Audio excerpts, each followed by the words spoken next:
All right, baby, let's go.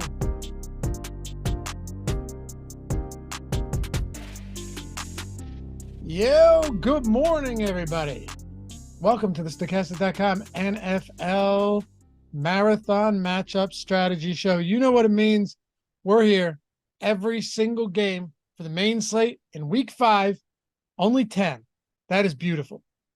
Not just for the sake of this show, or for the brevity of this show, I should say, which isn't going to happen anyway, but because 10-game main slates are a lot of fun. I've said it all week. I always say it. I love them. And you've got still an amazing amount of players to choose from this week that are all in really good spots. I don't remember seeing the running back position like this, that we've seen this. The way that we've seen the running back position this year is not what I remember from last year, where like every week in the 5 and 6K range, there's 27 guys that you could say, hey, they're in good spots. I may play them this week. So we're going to talk all of it, 1 through 10, every single game. Get your provisions, your MREs, whatever it may be to keep you seated. I'm Dave Loughran at Lafayette_D. On the Twitters, joined by Eric Lindquist at Eric Lindquist. What's up, brother? Not much. Coming off a good couple of baseball days, both for you and for me betting wise, and my Minnesota Twins, back-to-back playoff wins. First series that I've seen in over half my life ago, which is insane to think about, because I was at the last time that they ended up being in the playoffs and winning games. So when was it? Oh God, it was 21 years ago. So I would have been 15, but that's the last time they reached the divisional round. Yeah. So this is the first time in 25 years that I haven't been at either the Metrodome or Target Field for the Minnesota Twins playoff game. I've flown home for every single one for however long. I guess I just need to stay away. I think that's what we've learned.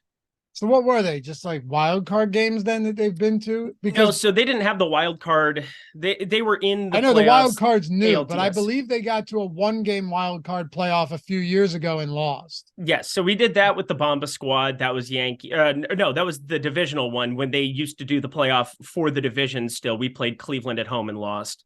And then Yankees. It's always been the Yankees. For 20 years, it's been us facing the Yankees, and we'll make the playoffs. And then Joe Mauer will go 0 for 12 over the course of a 3-game set. We'll play 1 game at home. We'll get eviscerated, and it's just depressing. But without the Yankees in the playoffs, without pinstripes on the field, I kind of felt weirdly confident because I think they had eliminated us in every single playoff series for like a decade plus. It was a pretty horrific run for us.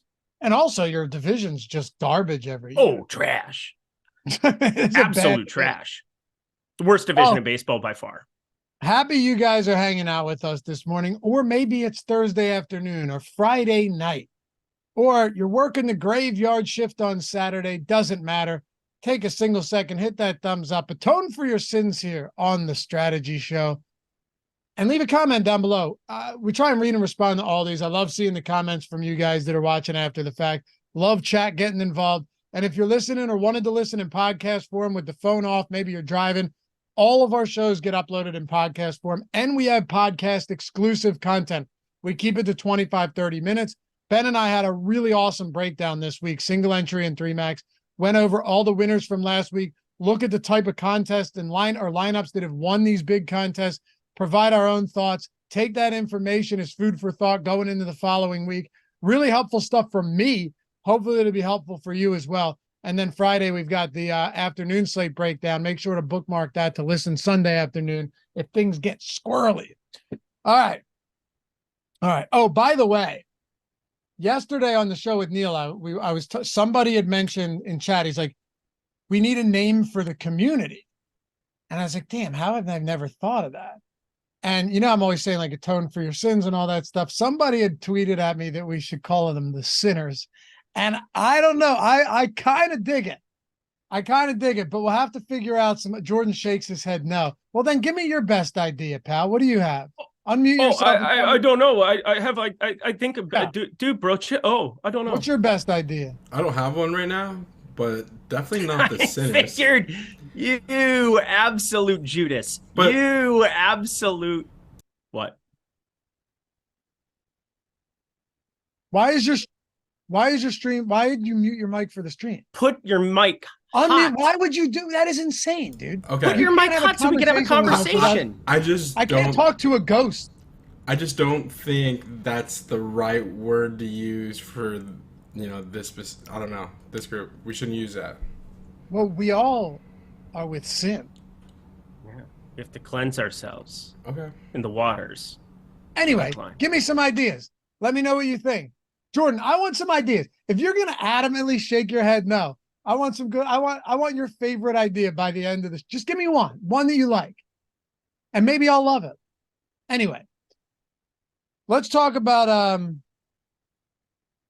let's talk about these games. We've got a lot of really interesting spots, some big spreads too. Look at that. Giants 11-point dogs, Carolina 10-point dogs. Some other games with some wider spreads, not on this slate, but to start it off, those are the first two games we're talking about. Let's dive into it with the Giants. Last week, the Seattle Seahawks came into that game, only 2.5-point favorites, but came into that game with 5 sacks on the season. Nowhere near the top of the league, right? Nowhere near bottom half, probably bottom 10. If you look at it now, they're tied for the league lead in sacks. Okay. After one game, getting to Daniel Jones 11 times. Here's the thing, though, right? And Miami's coming off a rough loss as well, so I expect them to come out and try and throttle this Giants team. But Wan'Dale Robinson played 11 snaps, around 9 routes in week 3. Week 4 was on the field like 65% of the time, had an 18% target share, which led the New York Giants. He's minimum salary this week. We still don't know what's going on with Saquon Barkley. Say what you want about how bad this team is, and Andrew Thomas isn't expected to play, so things could go from bad to worse. But even though he hasn't been playing, but like a Wan'Dale Robinson at minimum salary, what are you doing with a guy like that? What are you doing with the Giants this week against the Dolphins in a 49.5 total game, or 48.5? Yeah.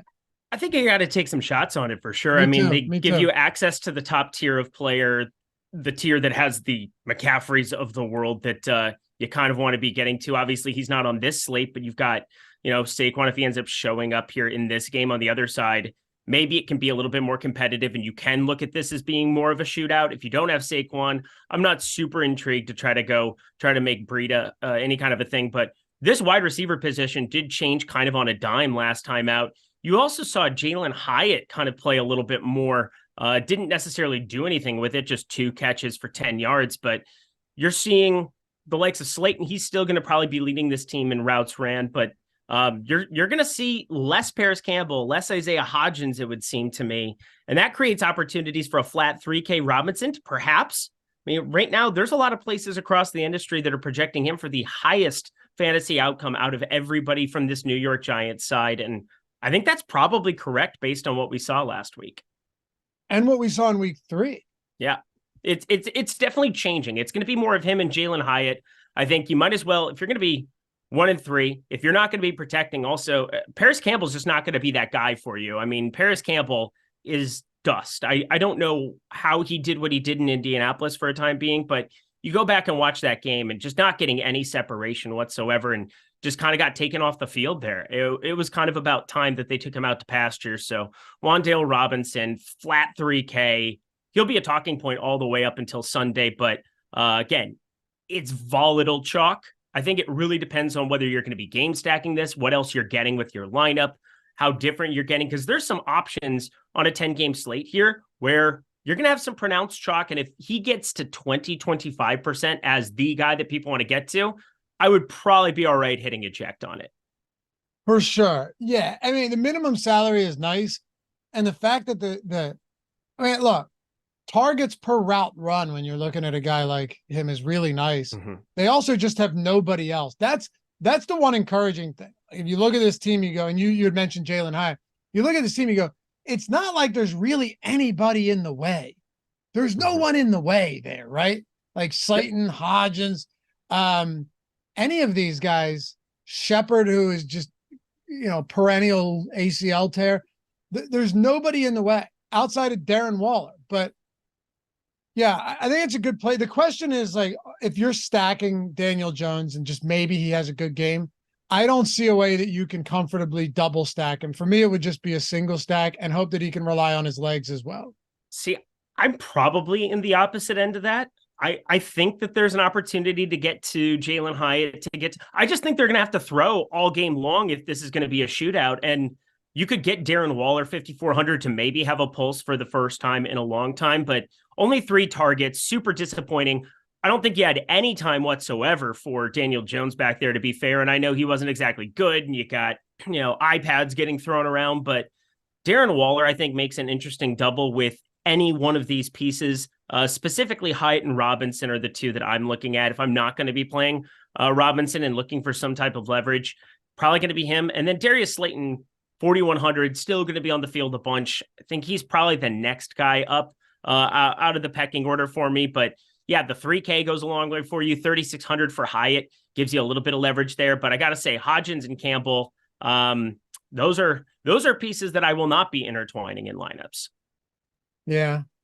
It's just, I don't know how you can support 2 receivers on a team where you can't even drop back for a single second without getting annihilated.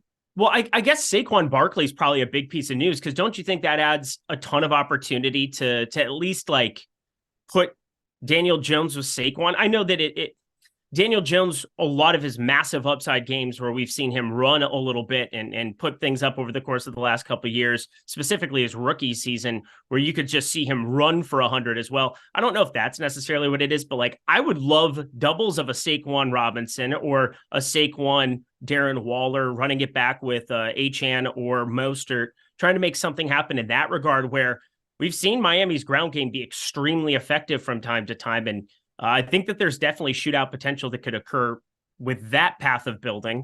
But it's definitely going to be easier to look at singles and like those lineups. But I'm still probably more inclined that if I'm going to be getting different with these wide receivers, if I'm going to be getting away from a Robinson and going to other pieces of this passing game, I'm probably going to make those doubles as sick as it is.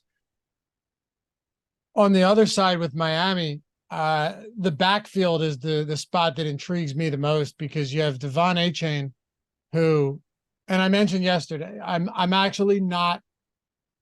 not going to capitulate and call him Achane. I got comfortable calling him Achane, so I'm sticking with it. We did that shift of opinion last week. We were saying that, like, hey, it's his name and you should probably be called what you want to be called. Yeah. You changed your mind. Yeah, he was too late. He was too late. I got too comfortable. And now we're here. That's okay. It was an unreasonable request from him to never mention it throughout his collegiate years. I don't think I should have to suffer as a result and look like a dummy every time I mess it up and have to correct myself. So whatever happens, happens. That's kind of how I look at this. This is about you. I would agree. Oh, this is 100% selfish. Yeah, I thought that was clear from the start. Yeah, this is me being extremely selfish. But look, I don't think he's watching. Anyway, he's the highest owned running back right now on the slate. And Raheem Mostert is coming in now, since we've adjusted the ownership since yesterday, at 5%. If there's really going to be that big of a gap, and I know Mostert fumbled twice and lost one last week, I'm not convinced that Mike McDaniel is the type of guy to do anything that we think makes sense. Now, I also don't assume, though, that it makes sense just to give the backfield over to Devon Achane. I'm not saying that. But like, if the assumption is that Achane's going to get 22% and Mostert's going to get 5%, granted they're around the same price, and they're huge favorites, they had the same touches last game, plus it was in a super negative game script. That ownership discrepancy is really big, in my opinion. Yeah, it's gigantic. I think there's a couple of ways of looking at this, and it's more narrative based, and you just have to kind of think through this. First of all, Jeff Wilson was eligible. His practice window opened. He is somebody that could have been activated on Wednesday. They didn't. I think he'll continue to stay on the IR, that they're not going to make him available yet. Have him as kind of an insurance back. And I know Drew Rosenhaus, being his agent, is just going to be losing his freaking mind about it. But between Mostert and Achane, I got to think that Mostert, they just kind of stop it. I'm pretty sure that Mostert sat out, that they basically protected him going forward. He had 2 fumbles in that football game as well. Not exactly a good showing there. So there are so many things that I think play into the range of outcomes. Maybe they're pissed about the 2 fumbles. Maybe they just sat him out in only 7 rushing attempts because, well, you're going to be getting a lot more work as this season goes on. Or maybe Achane just becomes the guy here instantly. I think that is far less likely. I think this is still going to continue to be at least a 60-40 for Mostert. And that makes it kind of wild to be seeing Achane being the top dog here and having a 4-1 ownership discrepancy between him and Mostert. I don't think that we can completely say that this is a Belichick situation where the 2 fumbles are immediately going to be to Mostert's detriment. He only lost one of those, and it was an absolute evisceration even before that. It wouldn't have made a difference. It wouldn't have mattered at all. Buffalo came to ball. They are playing unbelievable football after that week 1 loss. They've been the best team in football since that week 1 loss to the Jets. So I will write off that game almost entirely. I'm going to still make Mostert the priority for me. And I think, maybe I'm wrong. Maybe Achane is that guy immediately now, and he starts to get the bulk end of it. But what are you really gaining playing him at 21.5% and being right? Like, you're getting way more by being in the camp that takes shots on Raheem Mostert and is right about that at 5.7% currently. So, do you know what their touches were last week? I can tell you. Okay, well, I know it was like 9 and 7 or something in terms of rushes. Well, let me give you total looks, okay? Yeah, that would be great. Total looks for Devon Achane, 13. Total looks for Raheem Mostert, 12. Yeah, what are we doing here, people? Achane's averaging 11.5 yards per attempt. Ben mentioned it Tuesday. He's been awesome, but it's wildly unsustainable. He's averaging 10 yards before contact right now, okay? Is that good? That's insane. Yeah, it's insane. But they were both targeted 5 times in that game. I don't want to overlook that. Like, if you only look at efficiency, Achane is by far, undisputably the best play. But what if, like I told you, what if I just gave you their touches last game? You'd go, oh, wow, why is one of them 4 times as high on? Maybe, like you said, maybe you're right. Maybe Achane just is the guy going forward. But at least one more week, I'm willing to take some shots as an 11-point home favorite coming off an embarrassing loss. I'm willing to take some shots that Mostert is still involved. That's probably the easiest way I can put it. Yeah, 11.4 yards per rushing attempt. Not sustainable in any way, shape, or form.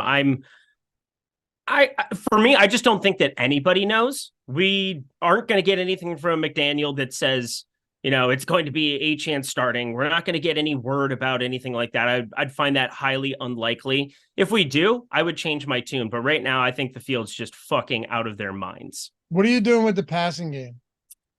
Playing it. Tua doubles seem like they're really fun to play from time to time. I mean, he's 13.2% owned.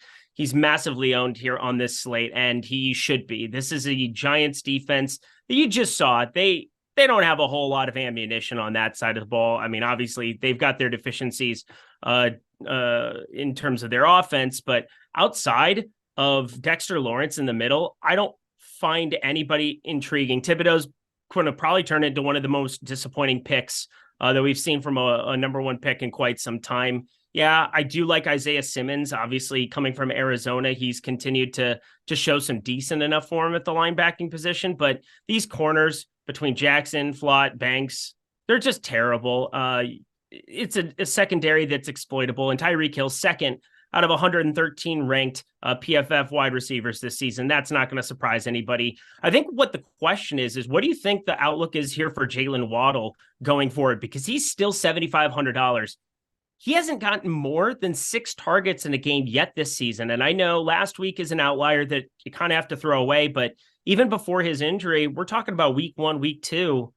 It wasn't all that great. And at 7,500, he feels like the biggest overpay amongst everybody on this slate relative to the performance they've had so far, just 10.9 PPR points so far per game in 3 games. But 7,500, he's got to come along for the ride at some point. And I think the Hill Waddle doubles with the Robinson is going to be a very popular way to build this week. Yeah, it's just going to be super expensive to double stack them. Yep. But I see him really in a similar category as Devonta Smith, because They have weapons. They have Swift. They have AJ Brown, who is still like as good as Swift is. AJ Brown is the wide receiver one in that offense without question, right? You have a mobile quarterback in Jalen Hurts. They'd like to run all that stuff, whatever. Jalen Waddle last year, you said he hadn't had more than 6 targets in a game this year. But even last year, I think we forget that because he had 1,400 yards, that you would think that this guy had a monster target share. He had a 20% target share last year. So him and Devontae Smith are in the same bucket to me, where they could just break off some monster plays and have huge games. But if you're paying for them, it's so difficult, because how often are you getting those double-digit target games that you're getting from these other guys that are up north of 7K? It's tough to make that argument. That's exactly why I'm throwing it out there. I think that this is something to just be concerned about here, how you put it together. And what do you think that profile is going to be for him so far? I mean, 13.1 has been the average yardage on his target so far this season. So, I mean, at least it's getting downfield a little bit there, but 32.8 total PPR points in 3 games is not getting it done. 5.3 targets per game, not getting it done. It's been a little bit, I mean, it's been very concerning for me as somebody who's been very high on Jalen Waddle in best ball, thought that, he was somebody that was still probably undervalued for what his ceiling could be. We're not even getting the floor at the moment. So Jalen Waddle used to be a PPR monster once upon a time. Obviously with Tyreek Hill in this offense, that wasn't going to be the case, but I would at least like to see Tua looking his way a little bit more. I'm going to expedite the process on this show in spots where I can. New York and Miami certainly isn't one of those spots. Correct. Carolina is for me. I will continue to emphatically fade Miles Sanders, as I've done every week this year. How satisfying is that on a per week basis? It's not even satisfying. But what do you mean? Because he was on the Eagles before? Yeah, and obviously I would say he underachieved relative to expectations. I like Miles Sanders, like as a human, and I loved him in Philly. I also like the best offensive line in the league and a competent offense. I said it from the jump coming into the year. He's going to struggle in this offense. They don't, if you can't get anything going anywhere, Miles Sanders is going to be the first guy that suffers in a situation like this. And yeah, he's getting opportunities in the passing game, but he's actually not a great pass catcher. Like he's just not somebody that's elusive after catching the ball. And we've seen that. He had less touches than Chuba Hubbard last week, or played less snaps. I think he had 1 more touch. Maybe it's the groin, but if you're still dealing with a groin, I get that you're cheap, but there's a lot of other guys in this price range. They're 10-point dogs. Detroit fixed their defense considerably. If I'm going anywhere in this offense, this is what I'm saying. I will make this quick. If I'm going anywhere here, by the way, I'm sure I'll have like 5% Miles Sanders or something. It's like I have 0. But if I'm going anywhere here, it would probably just be back to Adam Thielen. Bryce Young has yet to show us that he can competently run an offense, and Miles Sanders will suffer. So will everybody else. I don't like Carolina this week. If anywhere, it's going to be Adam Thielen because he's a safety blanket. Oh, I'm going to play Chuba Hubbard. See, I have no interest in that. See, I don't know what to make of Miles Sanders with this groin injury, but groins freak me out a little bit. And that I know how weird that sounded, but Miles Sanders.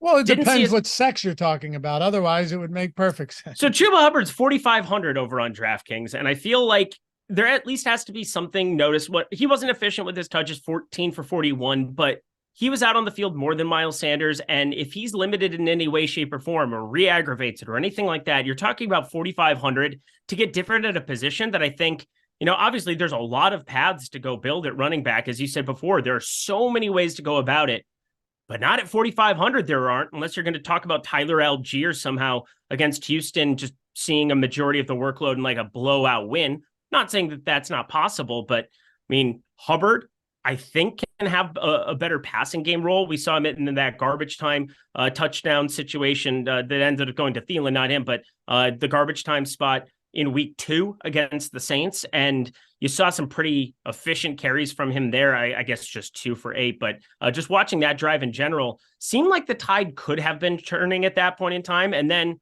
Miles Sanders gets dinged up. I think there's at least passing game role there for Hubbard. Sanders has been far more involved than he was in Philadelphia here in this passing game. 9 targets against Seattle in week 3. And he's done nothing with it. and hasn't done anything with it. That's what I'm getting at, where I think at 4,500, if you're looking for like the most contrarian run back and you're trying to win $1 million, there are crazier things to do on planet Earth than try to have Hubbard be the guy who takes a 30 or a 40-yard screen to the house, something like that, where I think there's at least a path where he could be on the field more than we think. And at $4,500, it doesn't take much for me to get over the field, play 3, 5, 10%. I get what you're saying. I mean, look, he's dirt cheap and yeah. It's a price play more than anything. And it's something that could break your way. Super inexpensive. Maybe they're playing from behind. Bryce Young can't throw downfield well right now. So maybe it goes, I get it.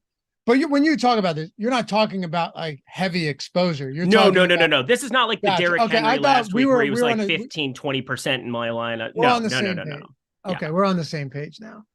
Hey, what about Detroit, though, where you're talking about this Detroit team and Amon-Ra St. Brown didn't practice, and it seemed like Dan Campbell was actually non-committal on whether or not he was going to play this week. I think if both of us had to guess right now, we'd say yes, right? Yes. But this is one I've been pretty good with my injury predictions throughout this season. You have been. I mean, we both have. I think we've been on the same page with pretty much everything. But the only reason I say that is because usually it's pretty easy to cut through the bullshit with these coaches and you're like, oh, he has a high ankle sprain. I don't think he's going to play. Like there's just certain spots seems, if you just use common sense, you just use logic. But I have been unable to figure out this Amon-Ra St. Brown situation. I assume he plays. Excuse me. I pulled a Gajeski, ate a can of tuna before the show because I have 3 shows. I do like 7 hours, 6 hours of shows by 1 o'clock. Hashtag dad life right there. I don't care. I don't care. Oh yeah. No shame whatsoever. Oh, hell yeah. Yeah. I cleaned a diaper up. We call that, I've seen things. We call that man stuff. Anyway, Jesus. David Montgomery, Jahmyr Gibbs. This is what I want to know from you, because I don't think I'm going to be taking I think there's spots I'm going to take risks this week, and some of it might be like pairing wide receiver, running back from the same team without quarterback and getting different there instead of just with individual ownership. I don't really do we really want to go to Jahmyr Gibbs here? If we do it, it's because we assume that people are off of him after David Montgomery tying a career high with 32 carries last week and then being big favorites at home. I'm okay taking some shots on it, but David Montgomery, this 32 carries. I mean, what are we? Wow. I mean, it was pretty wild to kind of see. I think that was an extreme game script too. I mean, it got away from the Packers really, really quickly, and there was really Jordan no Love, need most to throw. Overrated quarterback through the first 3 weeks of the season. Absolutely. I mean, there are so many metrics that are for him and so many metrics that are against him. I would say he's definitely somewhere in the middle to bottom of the middle, based on what we've seen. People were going a little bit gaga for him in a way that I didn't quite understand. But Jahmyr Gibbs, if he didn't have first round equity, like top 15 equity wrapped up in him, I would probably say no.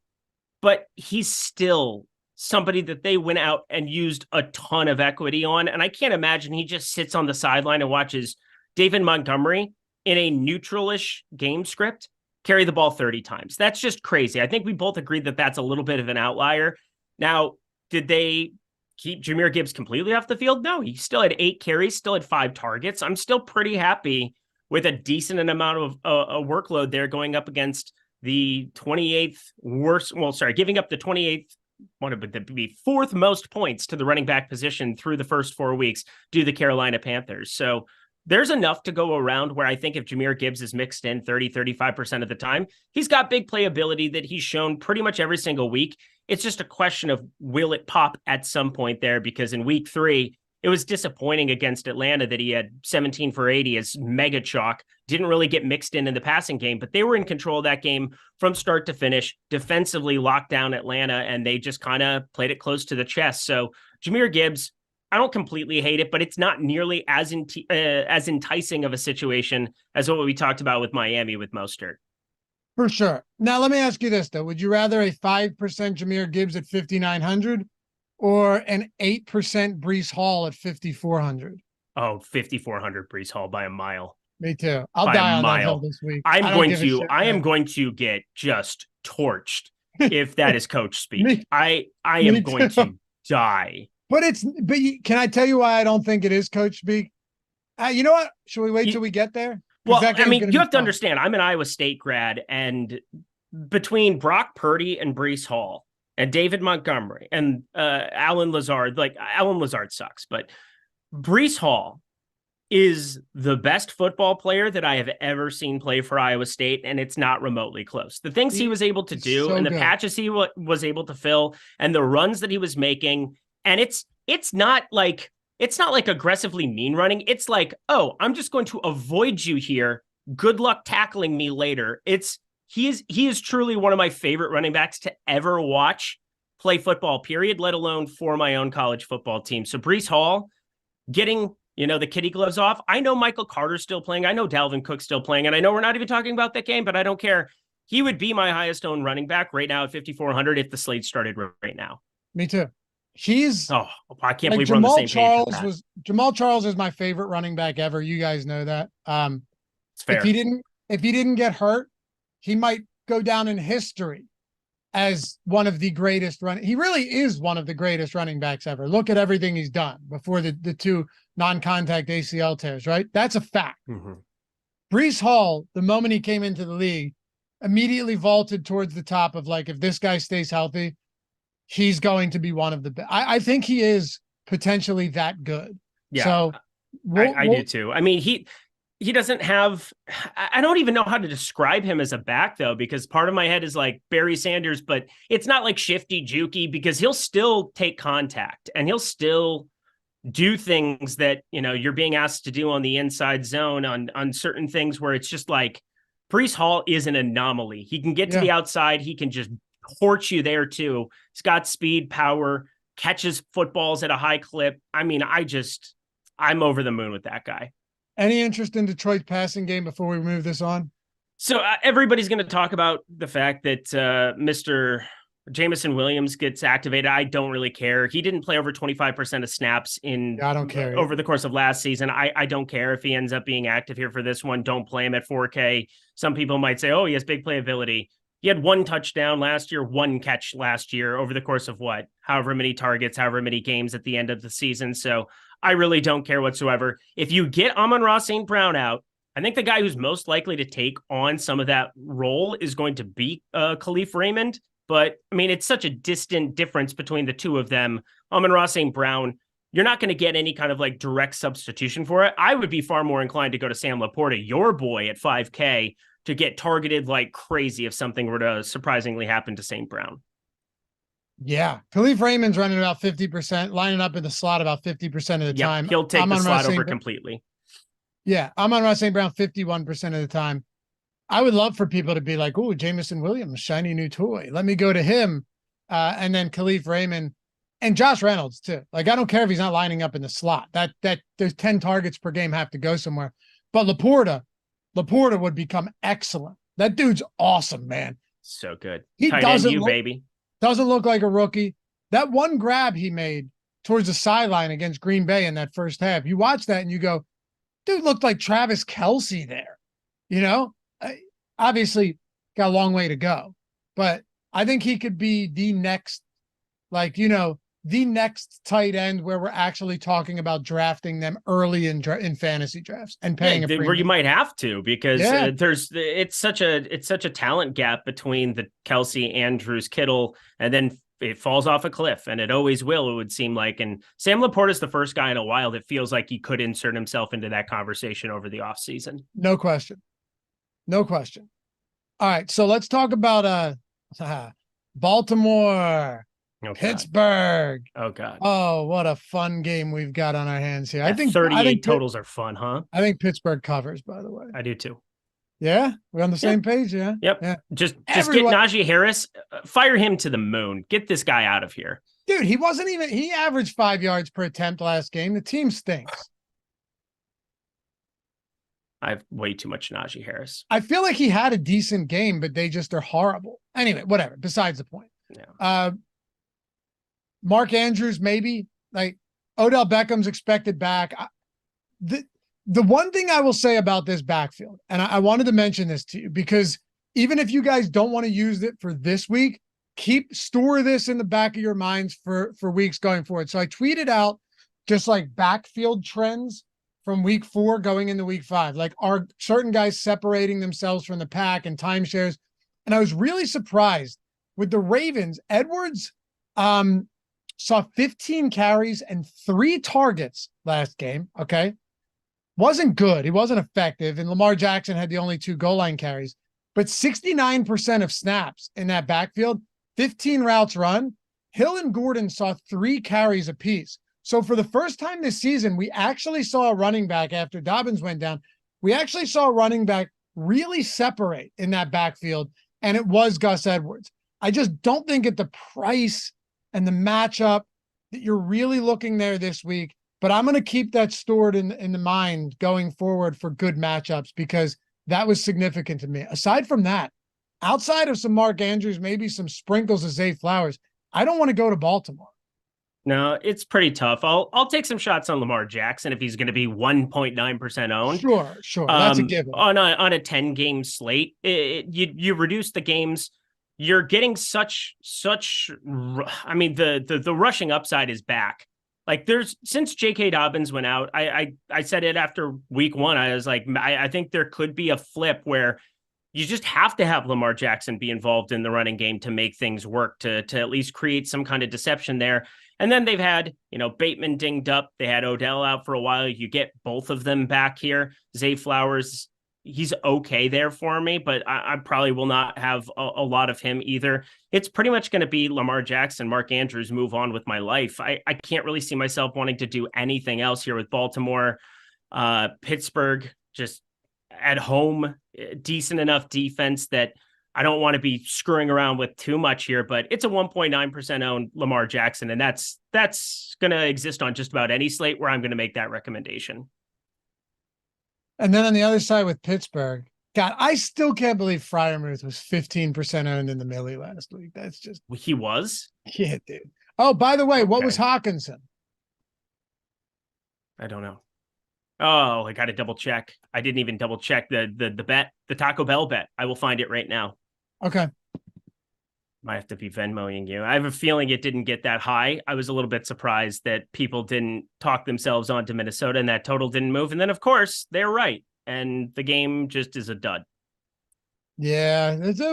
Hey, you guys got to win. By the way, I think you're really going to compete this week against Kansas City. I feel good about your Vikings. Hope is a dangerous thing. Yeah, Hope will drive true. a man mad. If I were in your position, I would feel the same way. But I'm not, and I think they compete. 5.5-point dogs. Feels like a bit too much. Anyway, I think it moved to 4.5 now, by the way. Because I talked about it yesterday, liking the Vikings at 5.5. I think that moved to 4.5. Vikings defense, not the Jets defense. Just going to throw it out there. I understand that for sure, but they do have a good offense. They're playing at home. I don't know. Remember, it reminds me of that game against Buffalo last year where they were big road dogs and they ended up winning in overtime. It just feels like that type of game to me, but unimportant. This has moved to 4 in most spots. This was 5.5 yesterday. So your boy Laffy's going to get some good closing line value, and then they're going to lose by 17. Great. If I can get a closing line at 4, 3.5, and I got it at 5.5, I'm going to celebrate that all day long, because in the long run, it works in your favor. Anyway, Kenny Pickett expected to play. Freiermuth's not going to play in this game. George Pickens, maybe a little bit of that.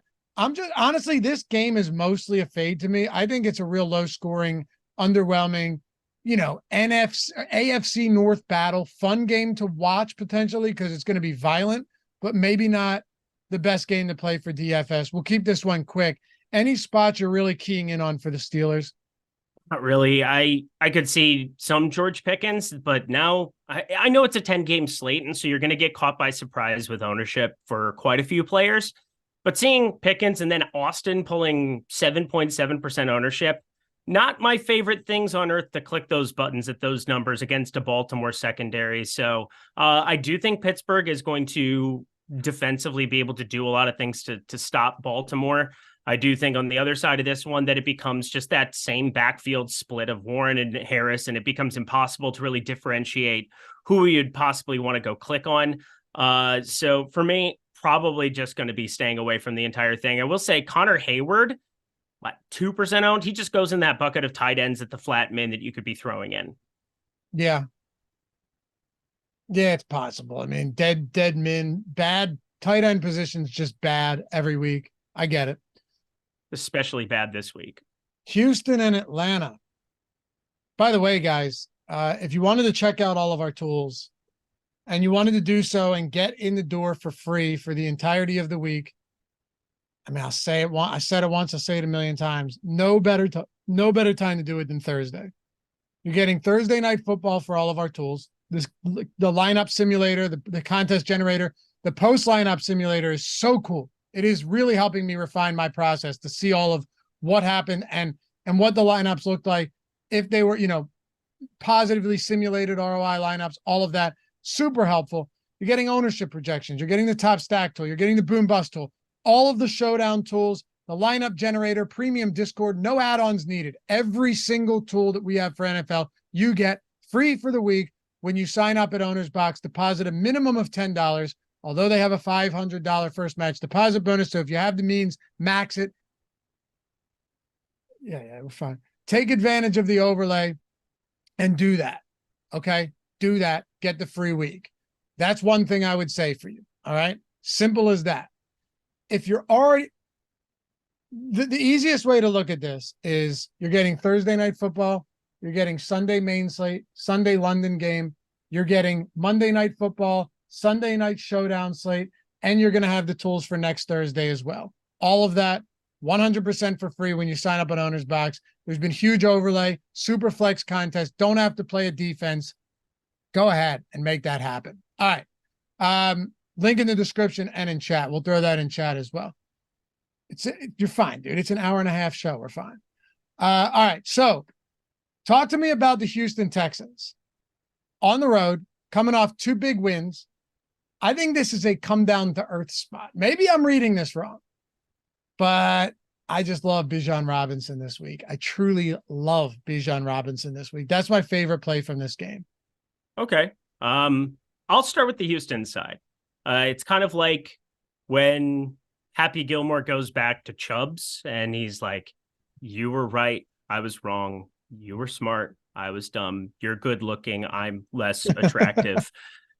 That's me with CJ Stroud right now. The guy has legitimately been awesome, and he's done it with a pretty mixed and matched offensive line.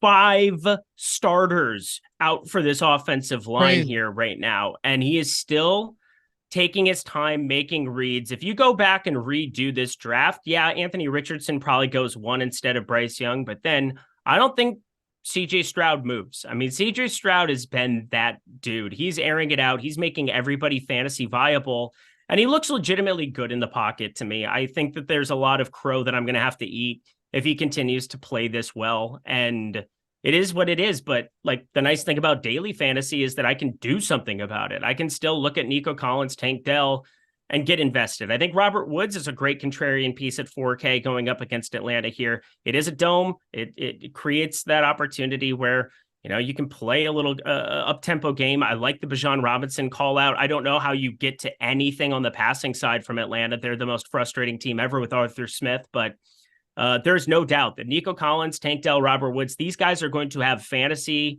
wide receiver 1 type outcomes from now until the end of the season if CJ Stroud continues to play like this. For sure. Look, he's elevated these guys beyond belief. There's no question. Nico Collins has 2 top 5 finishes already. Tank Dell finished wide receiver 7, I think, in week 3, wide receiver 18 in week 2. These guys have been awesome. I think this is one of those spots, though, that if the Falcons aren't playing from behind, they just chew up a ton of clock. I'm not as big on Houston this week. Here's why I love Bijan Robinson, though. I know that the last 2 weeks they played from behind, so that has to be factored in. The first 2 weeks of the season, the touches were Robinson 39, Algier 34. Really close, right? And a lot of work on the ground for Algier. Robinson's been targeted 5+ times in every game, though. But over the last 2 weeks, the snap share is 78% Robinson, 28% Algier, 33 touches to 17. Understandably, if this is a neutral or favorable game script for Atlanta, Algier probably gets some more work than he did, gets that snap count back up to like 35, 40% maybe. They've had some They've had both of them in the backfield on some snaps, but Robinson is so good. And I don't want to ignore how bad this Houston run defense is, because they're actually still bad. Okay. Maybe it's been masked by a lot of things. They can still get torn to pieces by Bijan Robinson here. So I know you have to pay a little bit for him, but the fact that he's played averaging 80% of snaps almost over the last 2 weeks, I'm willing to plant a flag here and go, hey, if this guy sees 20 looks against Houston at home as a slight 2-point favorite, he could have an absolutely monster performance with some really big plays. You're not going to get any argument from me. Coming into the season, could not be higher on Bijan Robinson long-term. Did think Tyler Algier was going to at least exist there for a while. You saw it for a while, 2 games. And now since then, it has been Bijan Robinson out on the field more and more. I think part of that too is because Bijan Robinson gives Desmond Ridder somebody to actually dump it off to, somebody who can actually do something for him, because Desmond Ridder's skill set is so limited. And I think that elevates the ceiling of Bijan Robinson, where it's not going to be a Drake London smash spot. It's not going to be a Kyle Pitts smash spot ever. It seems as though it's pretty much going to be Robinson. It's going to be some sprinkled in looks at some of these other pieces. But I mean, you give me all the passing game involvement that Robinson's had here. You wrap up the fact that Atlanta went out, used top 10 equity on him in a draft. He was always going to start getting work eventually. He has been that special. Anybody who watched him play in college at Texas knows he was that special. He elevated a team that wasn't all that good at that point in time. They're a lot better this year, but Bijan Robinson is that dude. 7.5 yards per carry last week against Jacksonville in a negative game script. Like, what are we doing here? It could be really, really wild going up against Houston, giving up the 3rd most points to running backs here on the season. Yeah, I'm right there with you. Bijan Robinson, sub 20% is really, really nice on this slate. So when you move on to this next game, right, and you're looking at Tennessee and Indianapolis, Treylon Burks isn't practicing. On the other side, Jonathan Taylor, full practice. They activated that 21-day practice. Yeah, who knows, right? But honestly, my initial thought is I'd probably just stay away from the Indy backfield in this spot anyway. Like, Titans' one real strength is stopping the run. They can snuff the run out real easy. Anthony Richardson, on the other hand, I think it's different when you're a mobile quarterback. But the price point there, you could talk about pairing him with Michael Pittman. Wouldn't fault you for that at all. Pittman disappeared last game, but so did most of the pass catchers. He is a little higher owned than I was hoping, but I do like DeAndre Hopkins this week. Sub 6K. That's a spot I'm willing to get to. I don't know. You talked to me in the Derrick Henry last week. It was a great call. I ended up riding with some of him. He even threw a touchdown. That was pretty sweet. That was wild. Yeah. He's done the jump pass thing a while. He's been doing this a little bit now in the NFL. He's actually good at it. He's actually good at it. Well, I guess when you're like 6'3", and you could just he's a big dude. I don't think he gets enough credit though for what he's actually capable of doing on a football field. Like, he's an athlete. Yeah, exactly. It's not just he's not Michael Turner. Mm-hmm. Like, how about the offensive lineman though catching it too? Remember Michael Turner? I do remember Michael Turner. Like a bowling ball. Yep, he was round. Round. No, Derrick Henry's good. What'd you say? How about what? Oh, it was Josh Weil. Wasn't that the guy who caught it? The offensive lineman? I honestly don't even know. Okay. Maybe I'm just thinking about it. Let's see. But yeah, Derrick Henry, that was fun. That was an enjoyable one. I don't know if I'm going to necessarily go out of my way to run it back. That was kind of a very specific spot where I thought Cincinnati abysmal on the ground, and then that just came to fruition. 5.5 yards per carry for Derrick Henry in that spot. Again, throwing a touchdown there, putting up over 27. Everything was great. And you didn't even necessarily need him last week, which is a little bit disappointing, but it was still a really good spot to be invested in. Worked out better than some of the other chalk that was sitting there in that range. Obviously, you needed to get up to McCaffrey, and I did in a very meaningful way, at least. But back to this game, I don't ever hate Derrick Henry, but now we're going to see him higher owned in this spot than we did last week on a 10-game slate, which seems strange to me. Sub 5% on a 13-gamer, and now 8% here against Indy. And I get the matchup. I'm okay with trying to make some shots there. 126 point yards per game, or what the Colts defense is giving up here in this spot. But I'm actually more inclined to take some shots on Tannehill. And that's kind of a weird thing to say. 4,900 for him here. If you get Treylon Burks out, Hopkins, Okonkwo, your guy, I think that's really an interesting double here to go alongside. And it's weird to say because obviously you want to get to Anthony Richardson for those wheels upside. And then unless you're playing at owner's box or somewhere else where you have the super flex, it's hard to make that happen. But I would be inclined to play Michael Pittman as a run back, actually. I think based on what we've seen from Anthony Richardson in the pocket, he can make these guys fantasy viable. Only 11 completions last week, still threw for 2 touchdowns, can still make things happen from a game environment perspective where this one can still shoot out.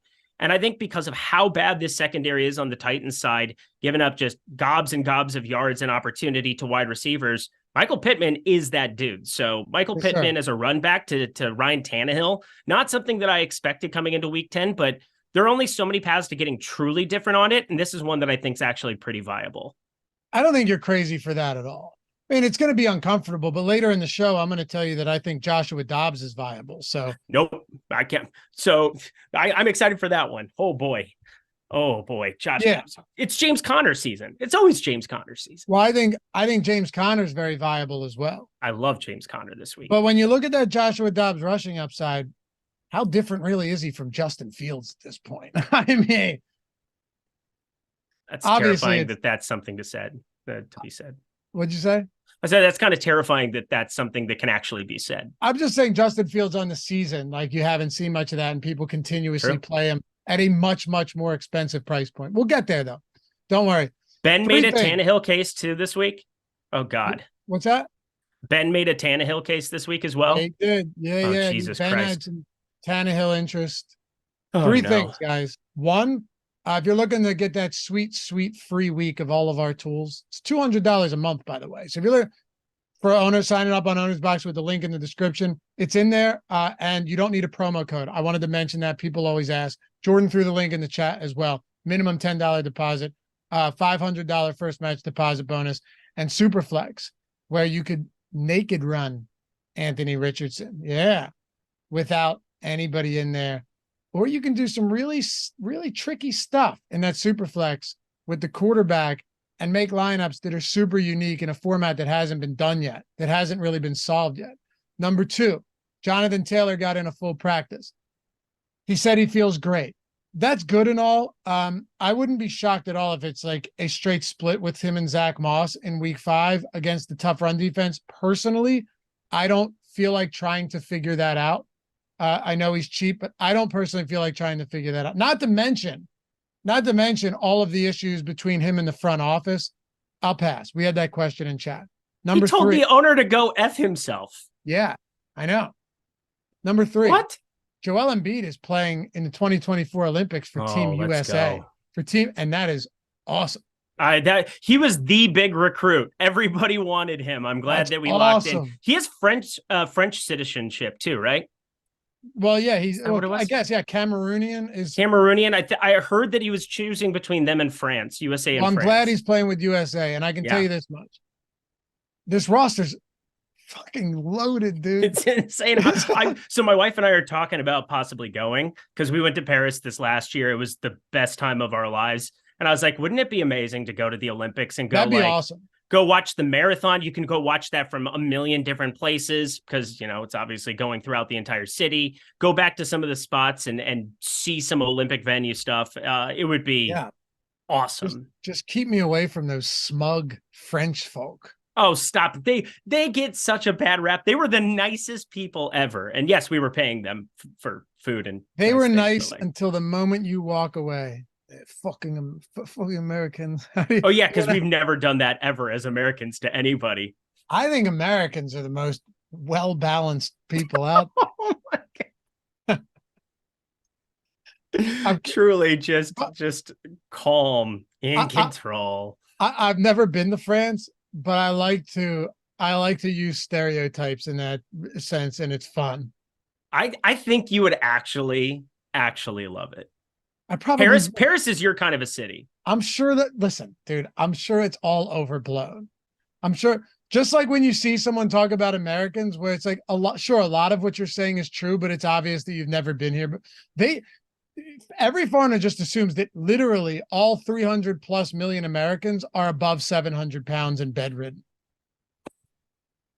Well, I'm from South Dakota, so I'm probably not the best example. Anyway, We're big. We're anyway, bigger than average.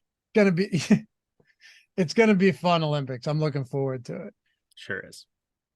New Orleans and New England. So in some spots yesterday, the Saints were 1-point dogs. In other spots, they were 1-point favorites. Not that that's like the biggest thing in the world, but it does go to show you that this game is weird. Like, it's really weird because you look at the secondary for New England, and they've got some serious injuries that we should probably be paying close attention to.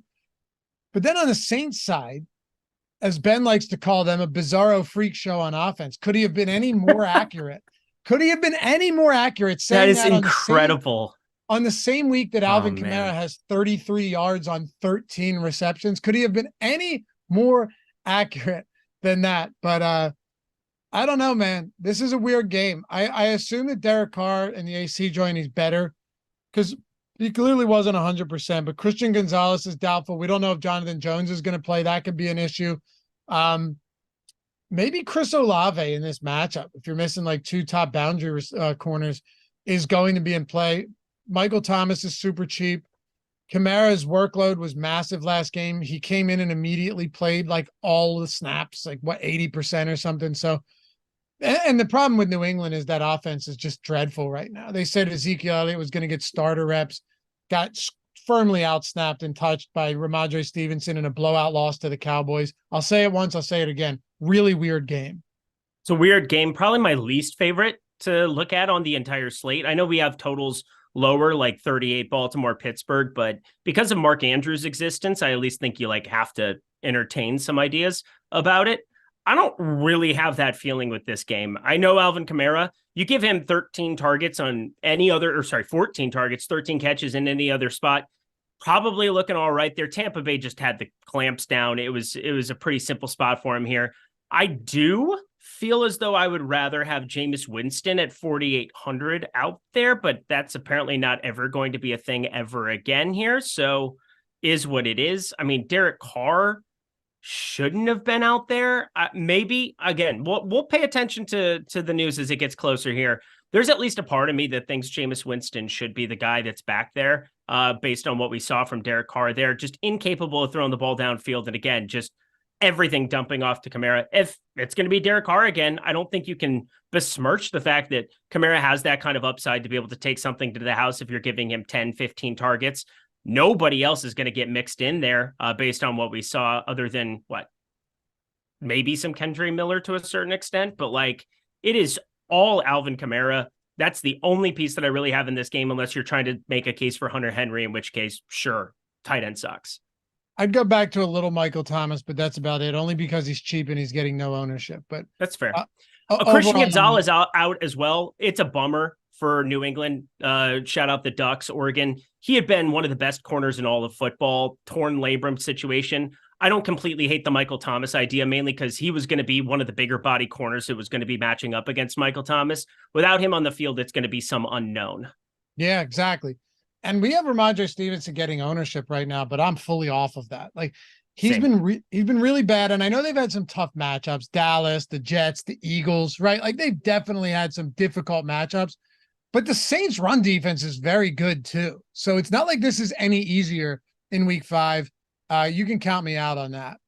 Yep. Same. Giving up right around 100 yards per game, the Saints are, and you're getting Ezekiel Elliott. Yeah, it was an absolute ridiculous report to say Ezekiel Elliott was going to get starter snaps. I mean, did we think that was going to happen? It was so dumb to hear it because it's Ezekiel Elliott. We've all watched this guy for 3 years run into the back of an offensive line and do nothing. He's going to continue to do nothing, but he's getting mixed in enough that it's at least concerning. New England, they've always kind of rotated between these guys. We've usually had to guess, but that was with Tom Brady at the helm. We don't have to really guess anymore. I think you just kind of stay away from it until further notice. Do you have any picks for Prize Picks going into week 5? I have one for tonight. Oh, let me hear it. Brian Robinson, I don't understand across the entire industry why people are projecting him so low. The last two game scripts have been just atrocious for Brian Robinson. You had the Buffalo beat down at home, which, obviously was very, very disappointing to anybody who has shares of Brian Robinson. And then you've got the last time out against Philly. Philly was still in control of that football game. It ended up being back and forth. It was a pass fest towards the end. Really exciting. But you basically saw Brian Robinson off the field for Gibson in some of those passing situations. Brian Robinson, even at 66.5 rushing yards, this dude is just underprojected every single week. This has been going up, but against Chicago as 5.5-point home favorites, I do think you give him 55-60% of the snaps here instead of Gibson, and his projection just changes in a drastic way. Only 4 yards per carry here over the course of the last year and a half of him being in the NFL, but I think he is very good. He's a top 20 ranked running back already by PFF this season, and he is out there to establish the run. And Brian Robinson Jr., 66.5 rushing yards. I also think he's a good anytime touchdown bet. I pretty much want everything that has to do with him because we saw Chicago go off last week. I think what's happened is people are giving them the benefit of the doubt, considering it was Denver's secondary. And I just want to be firmly in play with the Robinson ground game. Could not agree more. A matter of fact, I put out the picks for every game video yesterday, and Brian Robinson rushing prop was in there, 61.5. We've seen that come up. Yeah, we've seen it come up, but I'm with you. It's probably a spot up to 70 or so that's viable. I also like Joe Mixon. Looking at Prize Picks right now, 68.5 rushing yards. This is one of those games. If you're going to keep trotting Joe Burrow out there, against Arizona, you have to lean on. You just have to feed Joe Mixon in this game. You have to. And quite frankly, you could say what you want about him. Mixon has not been the problem at all. He has not been the problem on this team. Yards per attempt, 4.3, 4.5, 3.4 against the Rams, 4.8 against Tennessee. He's actually not running super inefficiently. This isn't Ramondre Stevenson type numbers. I think this is one of those spots that you can absolutely get to is Joe Mixon over 68.5. Now, if you're not at Prize Picks yet, link in the description and chat. I'm going to give you two massive reasons to do so. Well, one, you're probably in a non-legal betting state. And if that is the case, Prize Picks is your answer. You're just building lineups out, okay, with these player projections. You're taking more or less. In a traditional book, it would be like over or under. Justin Fields rushing yards tonight, 48.5. You're building them out. You could do a 5-pick flex play where if you hit all 5, you 10x your entry. But if you only hit 4, you still 2x. You still make money back even if you go 3 of 5. You want to get wild, do a 6x. I know Josh does a lot of those in his videos. You go 6-pick flex play, you're 25xing if you win. Now, number one, first match deposit bonus, $100 matched. So if you put $100 in, you now have $200. If you wanted to make 5 lineups, $20 each, and do 6-pick flex plays, like $20 each, you wanted to do 5 of those. Fine, you put $100 in. Now you have 10 of them. Awesome format. They have a ridiculous amount of sports. They even have stat categories that you can take the overs or the more or less on that you don't have on traditional books, which makes it that much more fun. You can mix and match as many sports as you want. And lest we bury the lead here, Eric, 1 free month of Odd Shopper Premium and the $100 first match deposit bonus. Everything we have as a better or a pick'em player over at Odd Shopper Premium, including our Prize Picks and pick'em lineup builder, all of the plus EV plays over there is free for the entirety of the month. Pretty awesome. It's straightforward. I mean, take advantage of great offers whenever any of these sites are giving you guys opportunities to get extra money into your pocket. And then we're going to give you the tools to be able to do it. So check out Odd Shopper. Check out all the great updates that we've had over there over the course of the last few months. NFL is completely live and kicking over there. We've back tested everything there constantly here using the market-based approach. And yeah, that even runs into Prize Picks, into some of these pick'em sites where, you're looking for winners. All you want to do is you want to be hitting at a 57, 58, 59% clip here over any long sample size, throwing 5 and 6 pick cards together. And you're going to be a profitable player at Prize Picks. Absolutely. There's no juice on either side, just more or less, baby. Link in the description and chat. Check it out. Get the free month of Odd Shopper Premium. Get the first match deposit bonus up to $100 and start rolling in it, boys. All right, Rams and Philly. I'll be honest. I don't really know what to do here because Kyron Williams is banged up, but I think he's fine. It's definitely a tough matchup. Cooper Kupp has been practicing. Puka Nacua is great, but his price is coming up. And if Cooper Kupp ends up returning to action, then I just don't know what to do with this Rams team. I love this game. This is going to be the game that I'm probably exposed to the most, mainly because I think most people are in your camp where they don't know what to do with the Cooper Kupp situation. So I broke it down. I went old school and like wrote out everything that I specifically was thinking about when it came to this football game, because I just think you have too many good offensive weapons. Matt Stafford's playing at too high of a clip right now, not to be entertaining here in a dome for Los Angeles. I think what happens, Cooper Kupp, the nice thing about Nacua is last week they moved him to the outside quite a bit, played 3 times more on the outside, over 45 snaps on the outside compared to inside of 20 snaps here from the slot. That created an opportunity for Cooper Kupp, if you're going to bring him onto the field, where he can take over that slot, and you've at least acclimated Nacua already to being more on the outside.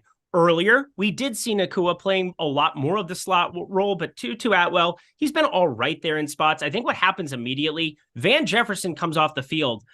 But yeah, Nacua, you're going to take down in terms of target share, but he is still a massive, massive upside weapon. And in the same way that you look at Brown and Smith, where it's very difficult sometimes, I think you're going to look at that exact same situation with Kupp and Nacua. You're going to still have enough targets to go around. And if this game somehow shoots out somehow, some way, it is so consolidated where that target share is going for me.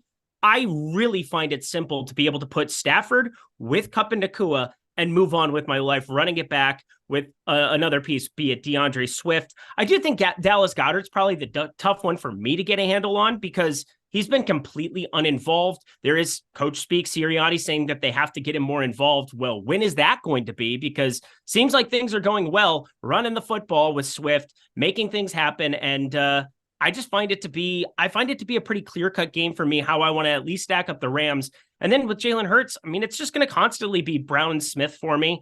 I will play some Swift alongside it too, just in the event that this ends up being 70, 75 points. How many times did we see Burrow bring Mixon along for the ride, even though he's not dumping it off to him last season? This could be that kind of a game, and I am very surprised to see everybody playing Kyron Williams and Swift, but completely neglecting the passing game, considering that's where a ton of volume is going to be. Yeah, and AJ Brown's been a monster too. I mean, he's unbelievable. Yeah, he's fantastic. Yards after the catch on AJ Brown is otherworldly. So I'm with you, but it's tough. First of all, I think Swift is still too cheap. If you actually look at usage and snaps alongside Kenny Gainwell, Swift is just going to keep separating. I think so. I really do. I really think so. He's just so much better than Kenny Gainwell. Kenny Gainwell's not very good. Swift is very good, assuming he's healthy. I think the disaster for this game would be Kyron Williams out. Why a disaster? Well, I would want to make something happen, because it seems like McVay, I mean, what's he going to do? I don't want Royce Freeman in my lineups, I can say that. And Ronnie Rivers hasn't really shown anything to me. I know that he ended up going 5. What was that? I wouldn't play either of them if Kyron Williams is out.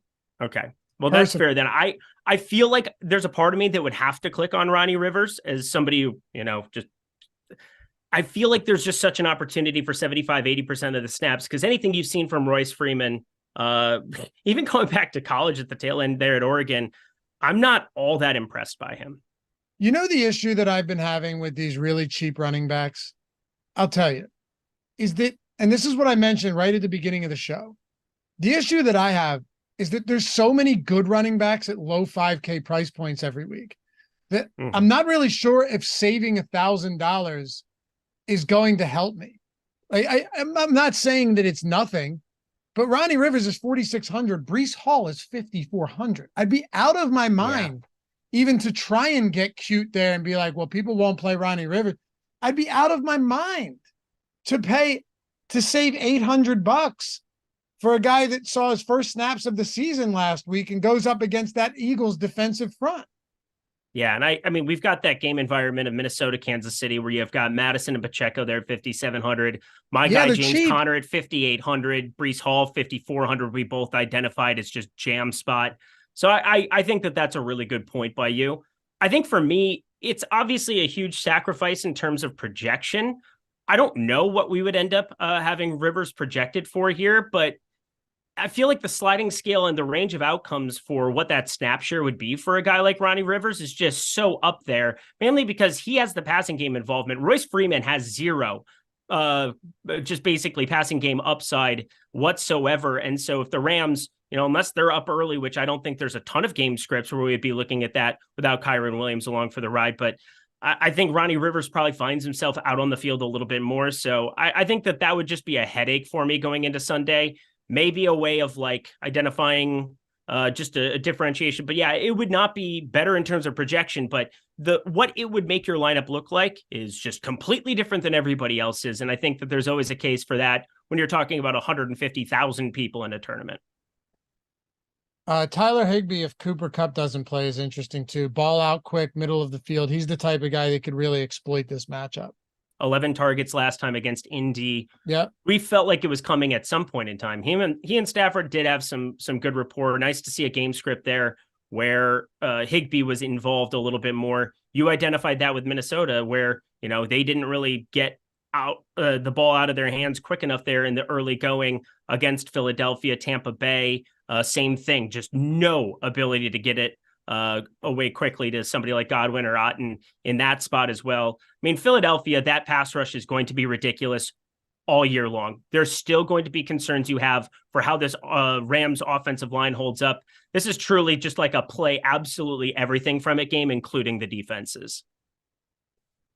Hey, if you haven't hit that thumbs up yet, take a single second. Show us some love here, Atone for your sins on the show. No, for real though, it goes a long way for us guys. The sinners. If you take the sinners rise up. Jordan loves it. Have you ever been less impressed by that? I love it. I kind of like them. The sinners and the saints. Right? And you come in with that voice that you just did, kind of a growl there, like the sinners.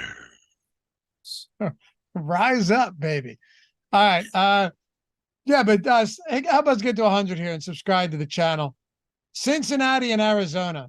All right, here we go. This is how I'm looking at this. First of all, I don't know if T. Higgins is going to play. I lean towards no. He said it's a pain tolerance thing, but he's like, I might play, I might not. In my experience, when you see people say that type of stuff, I'd lean on like the 60-40 to the no side. If he doesn't play, I don't know how. I don't have a lot of Jamar Chase on volume alone. I mean, it's a volume thing. Joe Mixon in this spot. We saw what McCaffrey did last week. Mixon is a far cry. Couldn't hold a candle to Christian McCaffrey, but he's also way cheaper, low 6K. I like him. Irv Smith was limited, whatever. But honestly, to me, I'd go to Chase a lot. I'd go to Mixon a lot. I think I'd go to some Mixon and Chase lineups without Burrow. I could see that being the case where Chase just has a huge game, but Burrow's not great. And then Mixon has a big game. I like James Conner on the other side. They're only 3-point dogs. And I probably, at the current ownership, will have some Dobbs, Marquise Brown pairings in here as well. No interest in double stacking them. If I'm stacking Dobbs, see, there's some real prerequisites here for me. Like if I'm stacking Dobbs, I don't really want it to be with Zach Ertz because while the target share has been there, there's just, these aren't valuable targets as far as yards picked up. I'd rather go to a Marquise Brown and hope they connect on a couple big ones. Dobbs has the rushing upside. We already seen 2 23+ yard rushing plays, one of them for a touchdown. This game could be disgusting. It could be like a 15-12 game or something insane. Or it could be like a 27-24 game and you actually get some good value. So I'm not shying away from either side of this one personally. Nope, not shying away from it either. I love both Joe Mixon, James Conner, specifically James Conner. Just a bell cow in every sense of the word here. You saw the San Francisco game script. Again, it got out of hand. they took him off the field. They didn't have to play anybody in that fourth quarter that they didn't want to. James Conner goes into that grouping. Cincinnati must win. Absolute, no doubt about it. Have to have it, must win spot. That creates some urgency to get your guy Jamar Chase the football in just about every single sense of the word there as well. 15 targets against the Rams. Kind of disappointing against Tennessee there, but you're getting out of the outdoors and back inside. I think that might matter to somebody like Joe Burrow right now, who's still fighting some of these injuries or fighting this calf injury. I think that, if there were a chance for it to just go completely nuts here, I think that there's something to be said about Chase just getting targeted at a ridiculous clip. I think Tyler Boyd, very serviceable, 4,500, wouldn't completely sleep on Trenton Irwin either in the event that you get T. Higgins ruled out. I think we're both kind of sitting and thinking that way too, but I think my favorite tournament play from the game period is Marquise Brown. He's top 15 in the NFL in yards per route run right now, and it is just impressive how he's carrying this whole offense with him. I don't hate the idea of Michael Wilson, who's now playing completely over Rondale Moore. Rondale Moore, I know, different position, but in these three wide receiver sets, you're just going to see Rondale Moore eliminated here. They've been going more to the Ertz McBride 12 sets. I like what Arizona's been doing with limited personnel, trying to create game scripts where they can be competitive against the Giants, against, Dallas, and doing things of that sort. San Francisco, they're a juggernaut. I'm going to write it off, and I'm looking at Marquise Brown as somebody who's just going to continue to be there way too cheap at 5K. Agreed. Yeah. Michael Wilson was actually in a winning tournament lineup last week. Mm-hmm. I think Zach Ertz is probably going to end up being the most popular, pass catcher from this game. And I think that at 3,500, that's probably a fade candidate at that kind of ownership. But I'm not sure if you have any Zach Ertz stance. No, I think here's how I see it. He's fine because the position's terrible. That's honestly where I come in on him. Like, if he has 6 for 40, it's not going to kill you. Look at the tight ends that were in all the winning lineups last week. I forget who pointed it out earlier in chat. One of the sinners. There was a lot of Komet at the top. A lot of people clicking on Komet and Freiermuth. We need to keep it now just so Jordan shakes his head every single time we say it. No, but it was either the $500,000 spy or it was the Millie Maker that had Freiermuth as in the winning lineup, and he didn't do shit. Oh, another one? You know what another one was? That was in Jake Ferguson. Lineup? And Kincaid had five fantasy points, 5 or 6 fantasy points, and he was in winning lineups in large field tournaments. So all I'm saying is, if that's why I don't hate Ertz. If he goes, 6 for 40, 6 for 30, who knows? I mean, what's he priced at? I don't know, but that's so wild. I'm going through some of the results just in Cruncher quick, and Mark Andrews puts up 25 and it didn't matter. Everybody has cheap tight ends at the top. And if it wasn't Komet, which it was in a lot of the large field stuff, as you're going to the spine stuff, it turns into Jake Ferguson, who had a decent enough outing mid-fifth, sitting at 14 change for the Cowboys there. In terms of expected fantasy points, we can look for some better targets for him going forward too. And then, Pat Freiermuth in the spy. What in the world? Yep. I'm pretty sure the Millie was Kincaid. It's absurd. If it wasn't the Millie, it was the red zone, the $50 red zone for 50K up top. Let's see. Out of it here. The Millie had Kincaid. Freiermuth and Michael Wilson. That's what I saw. Yeah.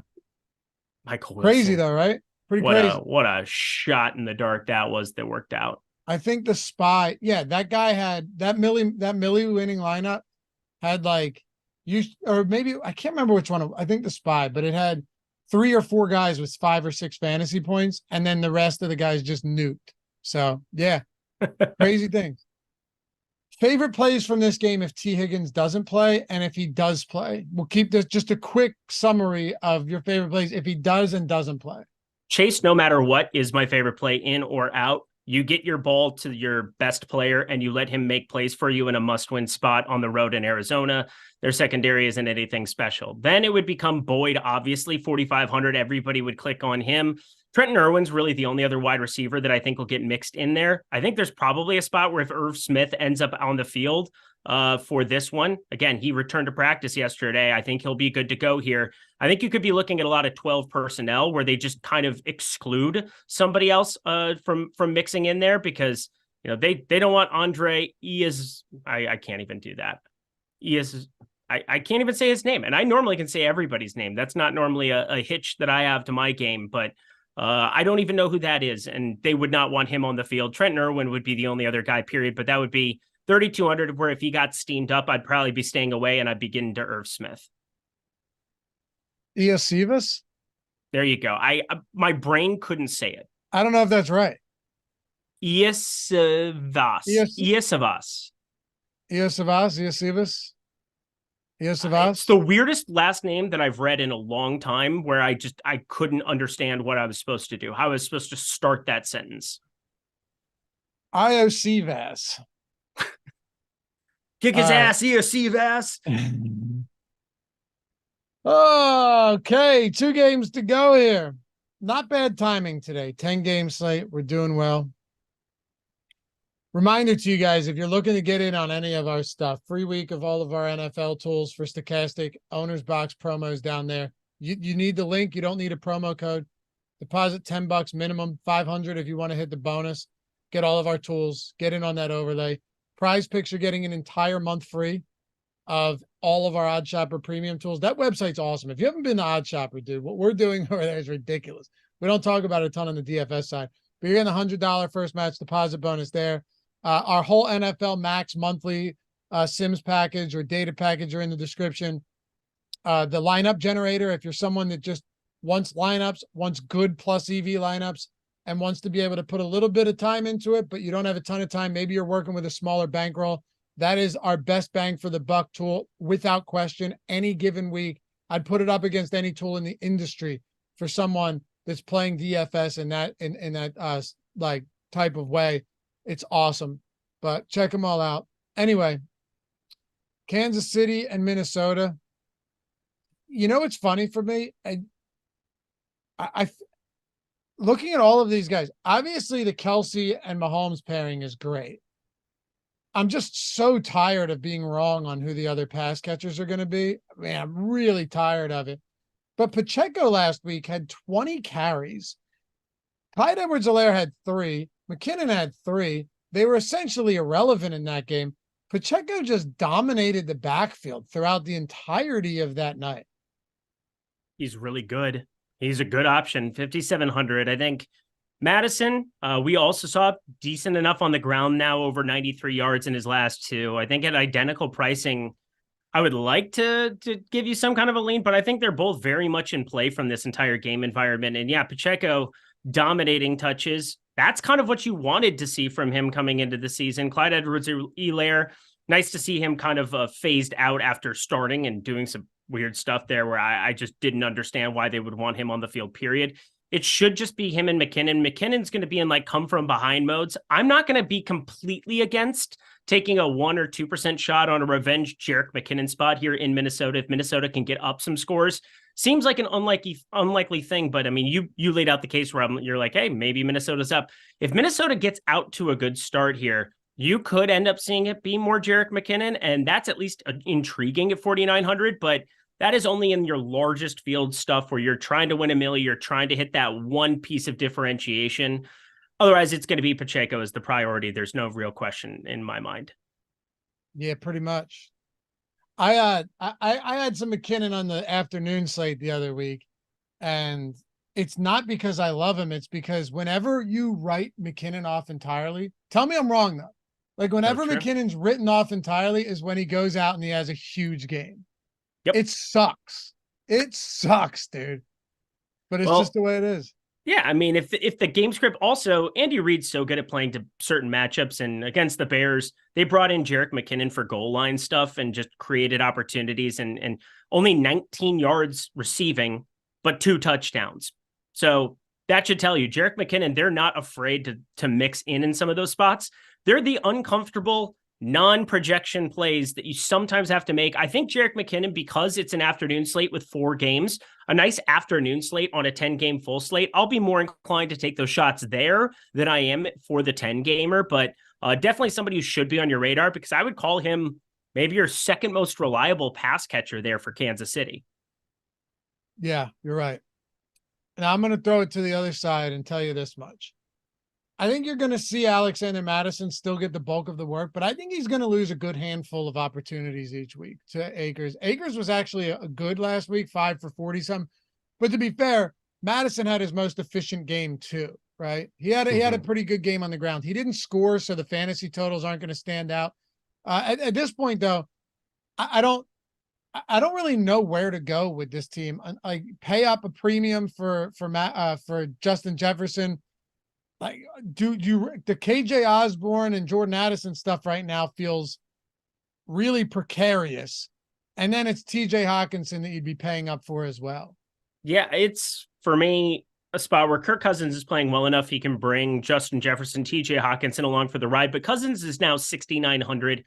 Obviously priced up because of this start that he's had. He's down $200 from last week at 7,100, but that's still pretty expensive. And then you would want to have your run back be Travis Kelce in some capacity or Isaiah Pacheco. And Travis Kelce is not cheap. So it's a difficult game to really get a grasp on how to get different away from just Mahomes, Kelce, Jefferson. And that is the most expensive combination, period. So it's a wonky game. You're going to want exposure to it in some capacity, but something tells me it's going to be like the unlikely Kadarius Toney, Sky Moore, KJ Osborne, somebody in that capacity that you might want to have along where it's a big play. Rashee Rice is pulling some ownership too. I don't know what's really changed other than 50% of snaps starting to get mixed in a little bit more. He's now our highest projected Kansas City wide receiver. That's a pretty wild change. Who is Rice? Rashee Rice. I don't hate it. Hey, Sky Moore is a ghost. MVS isn't very good. Like, you got guys, Justin Watson. The only thing that sucks is last week, listen to the snap counts. I'll give you just percent. Yep. Sky Moore, 59%, MVS 54, Watson 61, Rice 46, Tony 24, Justin Ross 6. But like, look, nobody was north of 61%. It's just a full out rotation, man. Yeah. Eventually, at some point this season, hopefully somebody gets dinged up or somebody, they don't activate 6 wide receivers every freaking time. Like, it's been insane. And Sky Moore, they're going to have out there for punt duties. So he's pretty secure out there, barring injury. Justin Watson, deep threat. There's really nobody else who's going to go out and motor it out there. Marquez Valdez-Scantling is the most disappointing person in my life. You continue to let me down, my chosen one, but it is what it is. I just wanted to point out that Rashee Rice, there are some sites that have him projected 12, 14% right now, which is a little egregious to me. I think we're more in line with where it should be, 7%, but he's 3,600, gives you cheap opportunity to get exposure to this game environment. I'm just not sold that you have to do it on the main slate. Definitely feels more of like an afternoon type thing where you rotate between some of those guys. You want to hear the target shares for these guys this year? I think I'll throw up. 25% Kelce, Rice at 13%, second on the team. We can get into last week. Sky Moore 11, Noah Gray 9, and that's obviously with Travis Kelce was out earlier. Kadarius Toney 9, Justin Watson 8, Isaiah Pacheco 8%, MVS 6%, Jerick McKinnon 6%. That is the grossest thing I've ever seen. I mean, remember last year when they said before the season that they were going to be spreading it out and it was going to be a committee and none of us believed it? It is unbelievable how 100% dead honest they were being about that fact, and they've continued to live up to it. We can't get anything to work on the best passing offense in football. It is disturbing. It is Kelce or bust pretty much every week. I think that's what it continues to be. Again, that's why I think the Jerick McKinnon thing actually makes some sense. He's sub 5K, and again, he has been the guy where you'll get him to pop and get some goal line work from time to time out of the middle of nowhere. Why not here in Minnesota? I'm with you. And I do agree, by the way. I think Rashee Rice, it would be the best option here. It's just, I'm not going to overreact and be like, oh yeah, Rashee Rice, stud play this week, load up on him. But at 3,600, I like it. I totally like it. I get it. Sky Moore has been targeted 15 times on 108 routes. I mean, it's just brutal. But anyway, let's wrap this up with the Jets and the Broncos. I feel disgusted with myself, but, I mean, 6K Garrett Wilson don't look too bad coming off a 14 target game. Breece Hall, I just love him this week. And you know what? He's significantly outsnapped Dalvin Cook in back-to-back games now. All right. And he's better than Dalvin Cook. He's technically no longer on a snap count. Like you said, whatever that means, who knows? The Broncos are allowing 5.6 yards per attempt on the ground this year. Their run defense is an absolute sieve. I will take my chances on Breece Hall. And if I'm wrong, I will live with that every step of the way because he's talented enough to pay this off in spades. Relative to current ownership, I think he's the best running back play on the slate. I think we probably both falling into that camp. This is obviously coach speak, and it's hard to know. Dalvin Cook came over because it was going to be Aaron Rodgers. He's been not phased out, but 5 carries and just 1 target. Dalvin Cook is not, Dalvin Cook of old. There's just not going to be a lot of opportunity because of how good Breece Hall is. And then from a passing game perspective, Michael Carter out of North Carolina, he was the complimentary back to Javonte Williams back in school.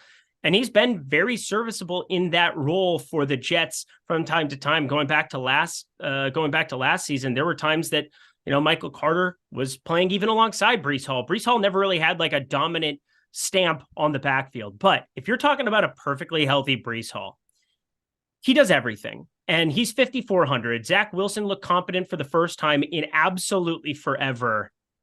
Is there a world where you would play Zach Wilson, Breece Hall, and Garrett Wilson and just hold your nose? It's a great question because I was going to answer Clayton, our friend Clayton's question.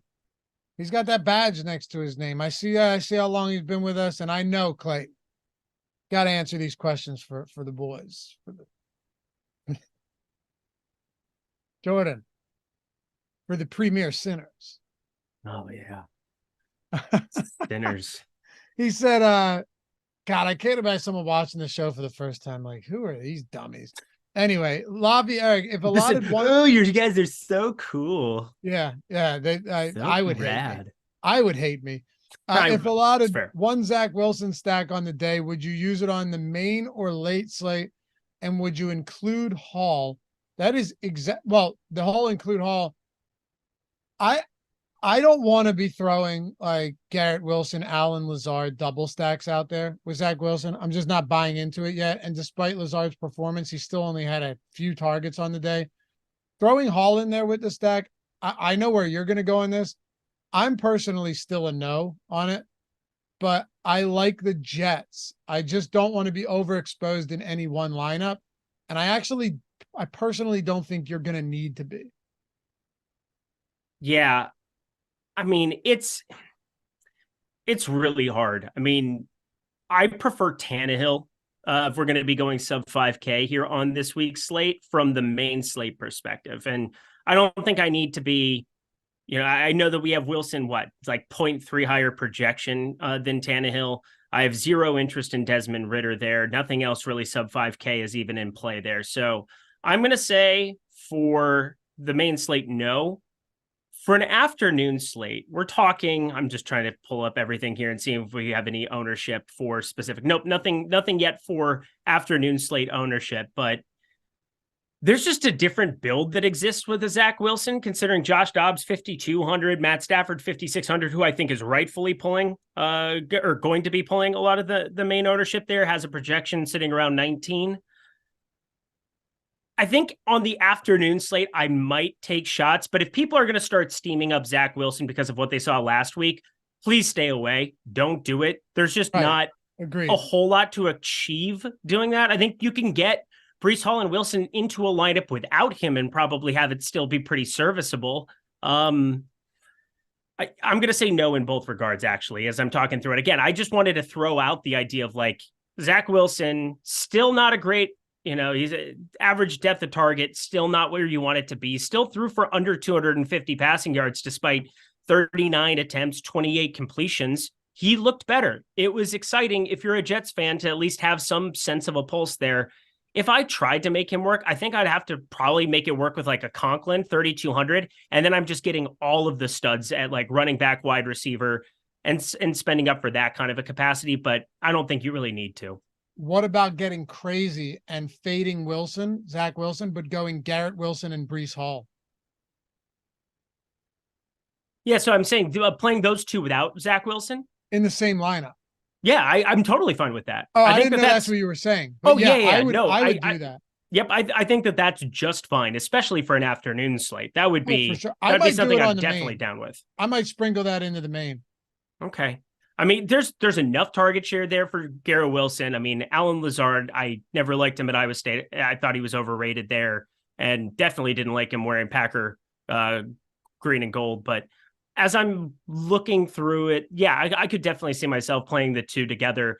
Main slate, all you, my friend. I think you can definitely take that one up. But there's enough there. And then Breece Hall's cheap enough, too, where that can definitely work out. Wrap us up with the Broncos. Javonte Williams isn't practicing. Maybe he'll play. I don't know. I don't want him against the Jets anyway. Yeah, I don't want him against the Jets. Jerry Jeudy, I got to imagine, would be like target number one for the Carolina Panthers if what they're saying is true about wanting to go get a number one for Bryce Young. Cortland Sutton, still going to be somebody that is going to have those random pop-up games. Russell Wilson's been serviceable. And then Marvin Mims, why is he not on the field? I don't understand. 15 of 62 snaps there in week 3. Not a whole lot better there against Chicago. Thought that there would at least be hope. Thought that we would get Brandon Johnson and little Jordan Humphrey out of there, but it just, Sean Payton is just the most frustrating person on planet Earth. Now it's like Jaleel McLaughlin. I will remember you for all my Sarah McLaughlin people out there. Samaje Perine mixing it. No, thank you to pretty much anything else from Denver outside of Sutton. Yeah, that's tough.